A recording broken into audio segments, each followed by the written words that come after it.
సంజయ్ కుమార్ గారి సహకారాలు రోడ్లు కానీ డ్రైనేజీలు కానీ ఏవైనా కూడా కానీ సహకారంతో చాలా బాగా చేశారు. సీఎం రిలీఫ్ ఫండ్ కానీ కళ్యాణ లక్ష్మి కానీ ఏదైనా కూడా సహకారంతో చాలా బాగా చేశారు. సార్ హార్ట్ఫుల్గా థ్యాంక్స్ చెప్తున్నాను సార్. మాకు ఈ అవకాశాన్ని మరలా మాకు కల్పించండి. మేమేంటో ప్రూవ్ చేసుకుంటాము. ఇప్పుడు ఇంతవరకు నా భర్త రాజ్ కుమార్ గారు ఉన్నారు. నా భర్తతో నేను కూడా ఇంక్లూడ్ అయ్యి అన్ని ప్రాబ్లమ్స్ అన్ని క్లియర్ చేస్తాము. పెండింగ్ వర్క్ లో ఏమున్నా కూడా అన్ని పనులు చేస్తామని కోరుకుంటున్నాను. సేవ చేస్తాము. ఈ అవకాశాన్ని నాకు కల్పించినందుకు ప్రతి ఒక్కరికి ధన్యవాదాలు. గౌరవనీయులు మన ప్రియతమ నాయకుడు సంజయ్ కుమార్ సార్ ఎమ్మెల్యే గారికి మరియు చిన్న పెద్ద హోదాలో ఉన్న వారందరికీ ధన్యవాదాలు. ముందు ఉన్న ప్రజలందరికీ వార్డు ప్రజలకు 25, 27 ప్రజలందరికీ పాదాభివందనాలు.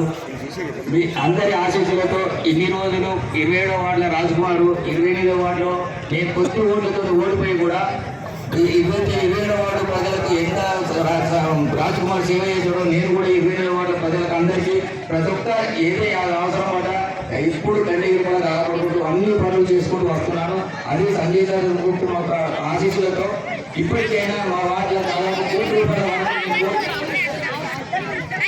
నేను ఓడిపోయి ఉన్నా కూడా ప్రతి ఒక్కరి అడిగినది ఇచ్చి ₹1 ఇప్పుడు నట్టం టాకీస్ రోడ్డు కానీ వేణుగోపాల్ రోడ్డు కానీ ముందరైన సీసీ రోడ్లు అన్ని సాగు సలహాలతో చేయడం జరిగింది. అలాగే నా వాళ్ళ ఈ ఆపరేషన్లు దాదాపు 100-150 సార్లు చేయించిన. అలాగే రేషన్ కార్డు కానీ మొన్న బీసీ రోడ్లు కూడా నా వాళ్ళ ఒక 6 లక్షల ఫ్రీగా ఇప్పించిన. అలాగే సాగు సహాయంతో ఎలాగేలా ఉంటుందని కోరుకుంటున్నాను. అలాగే కంటి ఆపరేషన్లు కూడా 100-150 చేయించిన ఫ్రీగా సాగుతుంది. అలాగే ఏది చేసినా సాగు సహకారం ఉంటుంది. ఇప్పటికీ మేము కూడా సాయంలో ఉంటూ సాగు కూడా నడుస్తున్నాము. ఈ రోజుల్లో ఇప్పుడు మళ్ళీ ఎలక్షన్లో నా తరఫున మా సాగు తరఫున నా భార్య నిలబెట్టిన మా 28వ వార్డు ప్రజలందరూ సహకరించి దానికి గెలిపించాలని కోరుకుంటున్నాను. కొద్ది మెజార్టీ ఓడిపోవడం జరిగింది పోయినసారి 12 ఓట్లతో. ఇప్పుడు నా భార్య నిలబెట్టిన సాగు ముందుకు తీసుకొస్తున్నా. తప్పకుండా సుచరిత మా భార్య పేరు తప్పకుండా గెలిపించి రాత్రైనా పోలైనా ఏ టైంలో ఫోన్ చేసినా మీకు అందుబాటులో ఉంటూ మీకు సేవ చేస్తుంటానని కోరుకుంటున్నాను. ధన్యవాదాలు అందరికీ. వేదిక వచ్చినటువంటి పెద్దలకి మరియు ఇక్కడికి విచ్చేసినటువంటి మా అన్నదమ్ములకు మరియు అక్క చెల్లెలకు కృతజ్ఞతలు. మరియు గారు 2 సార్లు నిలబడాడు. అతి తక్కువ ఓట్లతో ఓటమిని అయినా కూడా ఆయన అన్న అని పిలవగానే వెంటనే అక్క నేనున్నా అని మద్దతిస్తూ ప్రతి పని కాదనకుండా చేసి పెట్టారు. ఇప్పటికి కూడా సంజయ్ అన్నకు సహకారంతో ప్రతి ఒక్కరికి మేము చేస్తాము అని నేను మాటిస్తున్నాను. మీ అభిమానం మా పైన మీకు ఎంత అభిమానం ఉందో నాకు తెలుసు. మీ అభిమానాన్ని మీ ఓట్ల ద్వారా వ్యక్తపరచాలని పదే కోరుకుంటున్నాను. వ్యక్తపరుస్తారని ఆశిస్తున్నాను. కాబట్టి మీకు మా పైన అభిమానాన్ని మేము ఎప్పటికీ కాదనము. ఖచ్చితంగా మీకు పనులు చేసి పెట్టాము. ఇప్పటివరకు కూడా చేశాము. ఇక ముందు కూడా ఖచ్చితంగా చేస్తామని మాటిస్తున్నాను. భర్త చేస్తూ మనం ఏ కాన్స్టిట్యూన్సీకి రాదంటే ఈ దంచాల పదవులను తీసుకొచ్చి అభివృద్ధి పదవులను తీసుకెళ్తున్నారు. మరి ఇవన్నీ మా రేవంత్ గారు చేసే కార్యక్రమాలను చూడండి. బీజేపీ వాళ్ళు వస్తారు అడుగుతారు. అడగండి. ఎక్కడ ఉచిత బస్సు పెట్టినా ఏం వస్తుందో అడగండి. సంఘటన అడగదు వాళ్ళు. ఎక్కడ ఎవరు చేస్తున్నారు? ఒక రేవంత్ రెడ్డి గారే ఇక్కడ చేస్తారు. మనం అందరం అనుకో మనం సర్పంచ్ ఎలక్షన్లో అందరూ మద్దతు ఇచ్చినట్టు మన మున్సిపాలిటీలో 90% మున్సిపాలిటీలు మనం కాంగ్రెస్ పార్టీ గెలిపిస్తారు. మనకు నిధులు వస్తాయి. మనకి ప్రాంత అభివృద్ధి చేస్తారు. ఎవరికో బట్టలు చేస్తే ఏ అభివృద్ధి జరగదు. కాంగ్రెస్ పార్టీలో చేస్తారు అభివృద్ధి చేస్తే కాబట్టి దయచేసి అందరూ కూడా చేతి గుర్తుకు ఓటేసి కాంగ్రెస్ పార్టీ అభ్యర్థులందరినీ గెలిపించి జగిత్యాల మున్సిపల్ కాంగ్రెస్ కోరుతూ ఈ అవకాశం ఉంటుంది.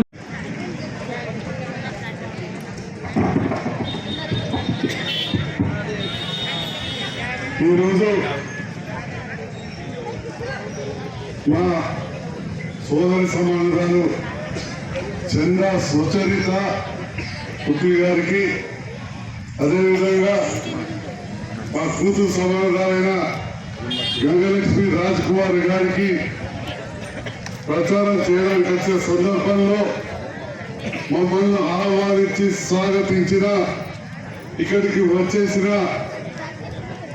ఈ 2 వార్డుల పెద్దలకు, మా అక్క చెల్లెలకు, యువతకు, ఇంతకుముందే పెద్దలు గిరినాభూషణ గారు చెప్పారు. మరి సంజయ్ కుమార్ గారు కాంగ్రెస్ కు ప్రచారం వచ్చారు. మరి రాగానే అందరి వల్ల కొద్దిగా ఆశ్చర్యపోతున్నారేమో, సరే పుట్టింది పెరిగింది మొత్తం అదే కుటుంబం అని చెప్పి క్లుప్తంగా చెప్పారు. మరి మా పెద్దలు బసవరాజ సారయ్య గారు కూడా చాలా పరిచయస్తులే. మరి అలాంటి రాజకీయ కుటుంబం పక్కన అంతర్గామంలో పుట్టి పెరిగి గడియారం కాడ చదువుకొని మరి మీ మధ్యలో ఉన్నాం. నన్ను 2 సార్లు మీరు ఆశీర్వదించి గెలిపించారు. పోయినసారి మున్సిపాలిటీ గెలిచినాం. ఇక రకరకాల ఇబ్బందులు ఒడిదుడుకులు అయినా కానీ మరి మీరే చూసారు. కొత్త ప్రభుత్వం వచ్చిన తర్వాత గౌరవ ముఖ్యమంత్రి రేవంత్ రెడ్డి గారితో ఉన్న సంబంధంతో, గతంలో మా పెద్దల కాంగ్రెస్ ప్రభుత్వంతో ఉన్న సంబంధంతో, అందులో ఉన్న చాలా మంది కాంగ్రెస్ నాయకులు నువ్వు ధర్నాలకు పోయి డౌన్ అంటే వచ్చేది ఏముంది, ప్రభుత్వంతో పనులు చేసుకో, అభివృద్ధి చేసుకో, జగిత్యాల అభివృద్ధి చేయమని చెప్పి వారు కోరేది. జగిత్యాల అభివృద్ధి చేద్దామని చెప్పి నేను ఆలోచన చేస్తే కొందరు సొంత లాభం అని మాట్లాడుతూ ఉన్నారు. ఈ గల్లీలో కింద మంచి రోడ్ అయితే నాకేం లాభమో, నాకేమైనా పార్కులు మీకు చెప్పు. లేకపోతే ఎదురున్నసరికి అద్దాలు కేసిన రోడ్డు మీరందరూ కూడా 20, 30, 40 ఏళ్ళకెళ్ళి వాడకట్టాలు ఉన్నారు. ఈ సంవత్సరం కాలంలో ఈ వార్డులలో వేసిన రోడ్ల పరిస్థితి మీరు చూస్తున్నారు. ఒక మార్పు అనేది స్పష్టంగా తీసుకొచ్చాం. అదేవిధంగా ఎల్ఎల్ గార్డెన్ రోడ్డు కూడా పూర్తి స్థాయిలో మంజూరు చేసి మంచి డాంబర్ రోడ్ 21 ఫీట్లతో ₹1 కోటి మొదలు పెడితే గింతనైనా గంతనైనా పెద్ద చేయాలంటే భూమి పోతుందని చెప్పి 2 కేసులు వేసారు. మీకు తెలుసు, నేను అలా భూమి చేసి వచ్చినాక ఏ సీనియర్ నాయకుడు పోయి అక్కడ రచ్చ వేసి వచ్చారు. అయినా కానీ మీ అందరి ఆటతోటి ఖచ్చితంగా ఇంకా 2 సంవత్సరాల 9 నెలలు ప్రభుత్వం ఉంటుంది. ఈ మంత్రులు ఉంటారు, ఈ ముఖ్యమంత్రి గారు ఉంటారు. మన ముఖ్యమంత్రి గారే మున్సిపల్ శాఖ మంత్రి. వారితో ఉన్న సత్సంబంధాలతోటి మన కరీంనగర్ వేదిక సాక్షిగా దాదాపు 50,000 మంది ఉన్న సభలో రాష్ట్రం కాదు, టీవీలు కాదు, ప్రపంచమంతా వస్తాయి. ప్రపంచమంతా చూసే విధంగా వారు చెప్పారు. జగిత్యాల 50 రోడ్ పెద్దగా చేస్తా సంజయ్ కుమార్ అడిగినట్టు చెప్పారు. అదేవిధంగా పేద ప్రజల పిల్లలకు మంచి చదువు కావాలంటాయి. మైనార్టీలు కావచ్చు, బీసీ బిడ్డలు కావచ్చు, దళితులు కావచ్చు, అదేవిధంగా వైశ్యుల వెలుమల పేదల పిల్లలు కావచ్చు, అక్కడ ఉన్న పేదలు వాళ్ళు చదువుకోవాలంటే మంచి స్కూల్ కావాలి. యంగ్ ఇండియా ఇంటర్నేషనల్ స్కూల్ 200 కోట్లతోటి జగిత్యాలకు మంజూరించి స్థలం కూడా ఇస్తారని చెప్పి మనం అనౌన్స్ చేసిండు. 3 ఏళ్ల క్రితం కాబట్టి అది వీడియో పెడతారు, మీరు చూడండి. అన్ని ఛానల్లో వచ్చి మరి ఈ రకంగా చేస్తూ మన ముఖ్యమంత్రి గారి సహకారంతో, గౌరవ మంత్రి అబ్దుల్ లక్ష్మణ్ గౌర్ గారి సహకారంతో మన 235 కోట్లతోటి ఇప్పుడు ఎంత దవాఖాన ఉందో ఈడ అంతకు 300 పెద్ద దవాఖాన రేపు ప్రారంభం పనులు రాబోతున్నాయని చెప్పి సందర్భంగా తెలియజేస్తా ఉన్నా. ఇల్లు కట్టుకోవాలంటే మీ కౌన్సిలర్ మంత్రి దగ్గర పోయి కూర్చొని ఇల్లు మంజూరు చేసుకొని రావాలి. ఎమ్మెల్యేతో పని చేయించుకోలేవాడు, మంత్రులతో పని చేయించుకోలేవాడు. ఇవాళ కష్టమైతుంది అభివృద్ధికి. అందుకే డాక్టర్ సంజయ్ గారు జగిత్యాల మున్సిపాలిటీని అభివృద్ధి చేయాలని ఇవాళ కాగితాలు తీసుకొచ్చి ఇచ్చారు. జగిత్యాల పట్టణంలో మెయిన్ రోడ్డు మొత్తం విస్తరిస్తామనేది ఈ రోజు అడిగారు. తప్పకుండా జగిత్యాల మున్సిపాలిటీలో పని చేస్తాం. ఈ రోజు జగిత్యాల నియోజకవర్గంలో ఇంటిగ్రేటెడ్ స్కూల్ అడిగిండు. తప్పకుండా వాటిని అమలు చేసే పని చేస్తాం. దొంగలు వాడి గుంజుకపోయింది. ఏం గుంజుకపోయినా నేను వాళ్ళు తర్వాత వచ్చారు. పిల్లల గార్డెన్లో మొన్న 10 రోజుల క్రితం ఈ పెద్ద సీనియర్ నాయకులు చెప్పారు, నేను నా కాంగ్రెస్ అంటే ఇష్టం ఉండకపోవు, తెలుగుదేశం ఉన్నా అలా చంద్రబాబు అంటే ఇష్టం కాదు. వాళ్ళకెళ్ళి మళ్ళా యువరమ్మ చనిపోయినాక బాధ అనిపించింది, ప్రేమ పుట్టింది. ఆ తర్వాత చొక్కారావు గారు అప్పుడు నిలబడ్డారు. వారి నేతృత్వంలో కాంగ్రెస్ ఏర్పడారు. మరి చొక్కారావు గారు నాకు తాత. ఈ మాజీ మంత్రి గారికి ఒక పెద్ద మనిషి లెక్క. అయితే నన్ను తొందరపడి లేకపోతే ఎవరు తొందరపడి చేతులు నాయనతో వచ్చినాము ఆయననే ఉంటారు. మా గంగలక్ష్మి ఇది అవుతుంది. వాళ్ళు తర్వాత వచ్చినారు, నేను ముందు వచ్చిన వాళ్ళు నాయనతో వచ్చిన వాళ్ళు. మరి ఈ రకంగా ప్రచారం చేస్తారు, కలబొల్లి మాటలు మాట్లాడతారు. ఇక ఏది సాగకపోతే ఇక ఏం చేస్తారో మీకు అన్నీ తెలుసు. ఇక సింపతి కోసం లేదా మాట్లాడతారు. సంజయ్ కుమార్ అనేటోడు ఎవరైనా వాడు వీడాడు, ఎవరో తలదిస్తాడు, ఎవరో ముందు తల వంచాడు, లేదా కళ్ళు దూరువాడు. కానీ కష్టాలలో అండనుంటాం మాత్రం చెప్తా ఉన్నా. పని చేస్తామని చెప్తా ఉన్నా. నేను ఎమ్మెల్యే ఎలక్షన్ ఓడిపోయినాడు ఫస్ట్ టైం శుభాకాంక్షలు చెప్పి ఆ సీనియర్ నాయకుడికి పొద్దుకు ఓడిపోయినా. మీరందరూ మెజార్టీ ఇచ్చారు. కొన్ని పల్లెలు దూరంతో ఓడిపోయినా శుభాకాంక్షలు చెప్పి నవ్వుకుంటూ బయటకు వచ్చాడు సంజయ్ కుమార్. నవ్వుకుంటూ బయటకు పెద్ద నాయకుడికి గెలిపించాడు. నేను ఎన్నడూ కూడా గర్వంగా పోలే, ఎవరైనా పేరియలే, ఎవరికి పూర్వమని చూడలే, ఎవరైనా తిట్టలే, తిట్లు వదలే. ఇప్పుడు కొద్దిగా మారినాక వాళ్ళు వీళ్ళు అంటున్నారు. తప్పలేదు రాజకీయంలో. ఇక మీకు చెప్తున్నా కదా, ఈ బుద్ధగుడ్డలో వేరేట్టుగా చూసుకుంటూ పోయి పనిచేయాలి. పారిపోయే పరిస్థితి ఉండదు. ప్రజా జీవితంలో ఆటుపోట్లు ఉంటాయి. మరి దాన్ని ఫేస్ చేస్తూ ఉన్నాం. మీ అందరి అండ ఉండాలి. నేను బలంగా ఉంటే ఇవాళ ఖచ్చితంగా ఈ పట్టణం అభివృద్ధి అవుతుంది. ముఖ్యమంత్రి గారు కూడా బాగుంటుంది. మరి మీరు బలంగా ఉండాలంటే మరి మీరు అందరూ అండగా ఉండాలి. నాతో పాటు పట్టణ మున్సిపాలిటీలో మన కోసం మీకోసం మాట్లాడే చదువుకున్న అమ్మాయిలు గంగలక్ష్మి కావచ్చు, సుచరిత కావచ్చు, చెల్లె బాగా చదువుకున్న వాళ్ళు ఎంత మంచిగా మాట్లాడారో మీరే చూసారు. రేపటి నాడు ఇట్లాంటి వాళ్ళు భవిష్యత్తులో ఉండాలని చెప్పి నేను మనస్ఫూర్తిగా కోరుకుంటూ మీ అందరి ఆశీర్వాదం ఉండాలి.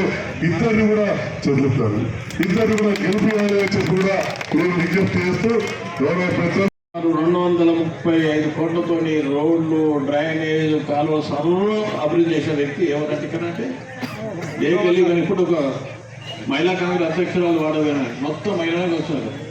ఏంటంటే మా పాప డాక్టర్ సాబే బాగా చేసిందంట, మంచి రోడ్డు కూడా ఎట్లా బాగుందో మాకు రోడ్లో కూర్చున్నాం కూర్చొని హాయిగా ఇంట్లో కూర్చున్నాం. ఎందుకు కూర్చున్నారు అంటే మా ఎమ్మెల్యేగా మంచి రోడ్డు వచ్చిందా, ఇంట్లో కూర్చుంటే ఏమవుతుంది, హాయిగా ఉండే కదా అంటారు. అంటే అంత సిద్ధత ఉంది. మాకు కనీసం 300 మహిళలు ఉన్నారు. మహిళలు అయితే ఎవరో దానికి లాలుకి గీటికి పడదు. అవసరం అనేస్తాం నోటికి మొత్తం మీదనే జడ్జి అంటే కదా ఏం చేస్తున్నా మాకు అంటారు. కానీ ఆడవాళ్ళు ముక్కుతోటిగా మాట్లాడేవాళ్ళు ఆడపడుతుంది. మరి ఇప్పుడే చెప్పారు హాస్పిటల్ గురించి. ఎవరు చెప్పినారు? మంత్రి గారు లక్ష్మణ్, మీ జిల్లా మంత్రి గారు. ముఖ్యమంత్రి స్వయంగా విన్నారు. ఏం విన్నారమ్మా? పోతంటే ఏమన్నాడు ముఖ్యమంత్రి? ఏం చెప్పిండు? సంజయ్ అనే వ్యక్తి జగిత్యాల ఎమ్మెల్యే గారు నాకు వచ్చి రోడ్లు అడిగాడు. ఈ జిల్లాకు సంబంధించిన 200 కోట్లతోటి 25 ఎకరాలతోటి అన్ని కుల మత భేదాలు లేకుండా అన్ని వర్గాల వరకు ఎస్సీలు కానీ, బీసీలు కానీ, మైనార్టీ కానీ, వెల్మలు కానీ, కమ్మలు కానీ, రెడ్లు కానీ, వైశ్యులు కానీ, ఏ కులమైన కానీ అందరూ ఒకటే స్కూల్లో చదవాలి, వాళ్ళు ఏం పెడతా తినాలి, అందరూ సమిష్టిగా ఉండాలి, కుల భేదాలు ఉండద్దు అనే ఒక సోషల్. అసలు మన పార్టీ సెక్యులర్ పార్టీ, కులాలకు మతాలకు అతీతంగా ఉండే పార్టీ కాంగ్రెస్ పార్టీ. బీజేపీ అంటే కులం ఉంటుంది, మతం ఉంటుంది. ఎంఐఎం కూడా వాళ్ళేదో ముస్లిం పేరు చెప్తారు. కానీ కాంగ్రెస్ పార్టీ కులాలకు మతాలకు అతీతంగా ఉండి అభివృద్ధి దేశ శాశ్వత కోసం పోరాటి సాధించిన కాంగ్రెస్ పార్టీ చరిత్ర పార్టీది. అలాంటి పార్టీలో ఇద్దరు మంచి చదువుకున్న అమ్మాయిలు, ఇద్దరు రియల్గా వాళ్ళు చూస్తే బాధ అనిపిస్తా నాకైతే. నేను ఒక మిత్రుడిని నేను కూడా ఖరాబ్ చేసిన ఎంఏ చేసిన పిల్లగాని డబుల్ ఎంఏ అనవసరంగా బలమైన చదివి పడితే సంవత్సరాలు కోట్లు ఇస్తాను. నా ఒక లేసి అక్కడ 2 సార్లు గెలిచి ఇట్లా అనుకుంటాను. నాకు అదే బాధ అనిపిస్తాను. ఇద్దరు చూస్తాను 1 లక్ష రూపాయలు ఏం కాదు, 1 లక్ష వస్తుంది. ఇది ఏమవుతుంది? 500 300 అంటే చైర్మన్ సార్ ఎంత నెలకు వెళ్ళారు ఆందోళన ఎవరు 2,000 ₹1,00,000 ఎక్కడ 2,000 ఎక్కడ ₹1,00,000 నౌకరు నుంచి దిగిపోయినా కూడా లక్ష ఇంటికి వస్తుంది పెంచిని అంత మంచి ఉద్యోగాలు వచ్చారు వాళ్ళు నూతనానికి బాధ చేస్తాను వచ్చిన వారికి నిజంగా దేవుడు మీరు ఆశీర్వదించాలి. దేవుడితో మీరు అంతా ఆశీర్వదించాలి. మీ బిడ్డ కానీ ఒక అక్కగా చెల్లగా కానీ అందరికీ చిన్నోళ్ళు ఇద్దరు మీ బిడ్డగా చెల్లగా అందరూ ఆశీర్వదించండి. మంచి మెజారిటీ గెలిపిస్తే ఎవరికి అండ ఎవరున్నారు? మన కౌన్సిలర్ అండ ఎవరున్నారు పనిచేయడానికి? మనందరూ తెలుగుదేశానికి కావాలి. ఇంకా కొన్ని మిగిలిన ఎవరు చెప్తారు? ఆ కౌన్సిలర్ వస్తే కౌన్సిలర్ ఎవరు ఇవ్వలేదు. ఇప్పుడు మనకు ముఖ్యమంత్రి చెప్పాను కదా, మీ ఎమ్మెల్యే దగ్గర మంత్రి కాకపోతే మీ పని అవుతాం. జనరేషన్ కావాలన్నా, రోడ్ వేయాలన్నా, లైట్ పోవాలన్నా, అక్కడ డబుల్ బెడ్రూమ్లు ఇంకా కాలనీ కట్టాలంట ఎమ్మెల్యే గారు చెప్తారు. ఇప్పుడు ఆ వాడకపోతే ఇంకా కట్టేట్టున్నాక అధిక శాతం ఇవన్నీ ఎక్కువ చేశారు. నేను చెప్తా ఎమ్మెల్యే గారు చెప్తాను. ఇప్పుడు సభాముఖంగా విజ్ఞప్తి చేస్తున్నాం, ఎవరైతే నిజంగా నీడలేను మనకి ఏం కాదు 3 తింటానికి బుట్లు పోగాలి. మన ముఖ్యమంత్రి సన్నబియ్యం ఇస్తున్నాం. సన్నబియ్యం అన్నం తింటాం తింటాం మన అందరం. ఏమన్నా బయట అమ్ముకుంటే అలా ఉన్నాయా? తింటా తింటారు అందరూ. ఓ తల్లి మీరేం మాట్లాడుతారు? అసలు వంట చేసి మీరే కదా వంట చేస్తారా? ఏ బియ్యం ఏ పార్టీ కింది? ఎవరు? కాంగ్రెస్ గుర్తుంది. ఏం చేస్తావు మరి? మర్చిపోతా వచ్చని తెలియాలి. ఈ చేయించే పని మనకు ఏ పని చేయాలి చేయలేదు, ఏం పని చేయలేము. ఆ చేయి గుర్తు మర్చిపోకూడదు. మంచి మీద గెలిపిస్తే మున్సిపాలిటీ చైర్మన్ కాంగ్రెస్ పార్టీ జెండా ఎగిరింది. నేను నిన్న ఇవాళ మాట్లాడుతున్నాను, చాలా మందితో మాట్లాడినా, టీఆర్ఎస్తో మాట్లాడినా, బీజేపీతో మాట్లాడినా, ఎమ్మెల్యేతో కూడా నాతో మాట్లాడుతాను. వచ్చి ఎవరు మాట్లాడినా నేనే क्या जो कैमरे साथ है ना उसका नाम है वो जाता पूरा आदमी गीत लाख ఇట్లా చెప్తాను ముస్లిమ్స్. నేను బీజేపీలో కలిసి వెళ్తాము. నా పాత మిత్రులు నాకు చాలా ఎమ్మెల్యేగా మంత్రిగా ఎమ్మెల్సీగా పరిచయం ఉంటాయి కదా. నాకు కూడా టీఆర్ఎస్లో కూడా నేను గతం టీఆర్ఎస్లో పనిచేసే వాళ్ళు ఉంటాను. సంజయ్కి ఎదురుగా నేను మాట్లాడతాను అంటే తల్లి చూస్తాను అంటే సంజయ్ పట్ట అయిపోయింది అంటారు. పట్టట ఒక మంత్రి పూజ చేసి ఏం జగిత్యాలు అనగానే సంజయ్ పట్ట ఏదో అమ్ముతామని రిజిస్టర్ చేసుకుంటాం కదా, ఆ పట్ట తీసుకోండి. అంటే అలాంటి మంచి హృదయమైన వ్యక్తి ఎమ్మెల్యే దొరకడం, మంచి హృదయంతో ప్రజలు నన్ను ఆచరించి దీవించి నాకు గెలిపించినందుకు రుణం తీసుకోవాలన్న మాట తెలియాలి. చాలా పెద్ద మాట రుణం తీసుకోవాలన్నమాట. రుణం తీసుకొని ఇంత మంచి రోడ్లు, ఎంత మంచి లైట్లు, ఎంత తాగే నీళ్ళ కోసం పెద్ద 5 లక్షల లీటర్ ఇంత రిజర్వ్ కట్టబోతున్నాడు. ఇంత మెడికల్ కాలేజ్ వచ్చింది, మెడికల్ హాస్పిటల్ వచ్చింది. మనకు చుట్టూ పోతే గీస్తుంది. ఇంకా తాకేట ఎట్లా ఉన్నాడో ప్రభుత్వం కూడా ఆయన కంటి రెప్పనగా కాపాడుకుంటుంది. ముఖ్యమంత్రి గారు దండ ఆయనకు నిండుగా ఉంది. తప్పనిసరి అభివృద్ధి పథకంలో ముందుకు పోయే అవకాశాలు ఎక్కువ ఉన్నాయని చెప్పుకుంటూ ఈ అవకాశం కల్పించిన ఈ డివిజన్ ప్రజలందరికీ జై గుర్తుకి.